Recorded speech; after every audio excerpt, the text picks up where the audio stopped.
శ్రీ సూక్తి channel వీక్షిస్తున్న వారందరికీ నమస్కారం అండి. నిజాయితీకి మరో పేరు అదేంటో ఒక చిన్న కథ ద్వారా తెలుసుకుందాం. చీకటి పడే సమయం అవుతుంది. ఇక త్వరగా ఇల్లు చేరుకోవాలని త్వరగా నడుస్తున్నాడు అబ్రహం లింకన్. ఒక వీధి మలుపు దగ్గర ఒక పేద మహిళ, బాబు కొంచెం సహాయం చేయండి, ఆకలితో ఉన్నాను అని అడిగితే తన జేబులోని 2 నాణేలలో ఒకదాన్ని ఇచ్చాడు. ఆమె సంతోషించడం చూసి తృప్తిగా ముందుకు కదిలాడు. 4 కిలోమీటర్లు నడిచాక ఇల్లు వచ్చింది. దీపపు వెలుతురులో చూస్తే తన పొరపాటు తెలిసింది. ఎందుకంటే మధ్యాహ్నమే చూసుకున్నాడు, అందులో ఒక నాణెం చల్లనిది. సాయంత్రం చీకటి పడుతున్న సమయంలో ఆ విషయం మరిచి చల్లని నాణాన్ని ముసలి భిక్షగత్తెకు ఇచ్చాడు. ఎంత పొరపాటు చేశాను అనుకుని ఆమె దగ్గరికి తిరిగి వెళ్ళి మంచి నాణాన్ని ఇచ్చి క్షమాపణ చెప్పి చల్లని నాణాన్ని తిరిగి తెచ్చుకోవాలి అనుకున్నాడు. ఇంతలో మబ్బులు కమ్మి వర్షం పడే సూచనలు కనిపించాయి.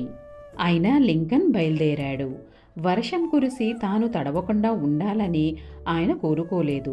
వర్షం పడేలాగా ఉంది అని ఆ ముసలి భిక్షగత్తె అక్కడి నుండి వేరే చోటుకి వెళ్లకుండా అక్కడే దగ్గరలో ఉండేలాగా చెయ్యి దేవుడా అని మనసులో అనుకుంటూ ఆ ప్రతికూల వాతావరణంలో వేగంగా నడుస్తూ లింకన్ మళ్ళీ 4 కిలోమీటర్లు నడిచి ఆ ముసలి భిక్షగత్తె ఉన్న చోటుకు వెళ్ళాడు. ఆమె దగ్గరలో మూసి ఉన్న ఒక దుకాణపు మెట్ల మీద కూర్చుని కనిపించింది. వెంటనే ఆమె దగ్గరికి వెళ్ళి క్షమాపణ చెప్పి చల్లని నాణెం తీసుకుని మంచి నాణాన్ని ఇచ్చాడు. అయ్యో, మంచి నాణెం ఇవ్వడానికి మళ్ళీ వచ్చావా? మరొకరు ఎవరైనా వచ్చి మరో నాణెం ఇస్తారు కదా అని ఆమె అంటే, రావచ్చు, కానీ అపరాధం చేశానే అనే నా మనసుకు కలిగిన బాధను తొలగించేందుకు ఎవరు వస్తారు అంటూ అక్కడి నుండి మళ్ళీ 4 కిలోమీటర్ల దూరం దాటడానికి బయలుదేరాడు లింకన్.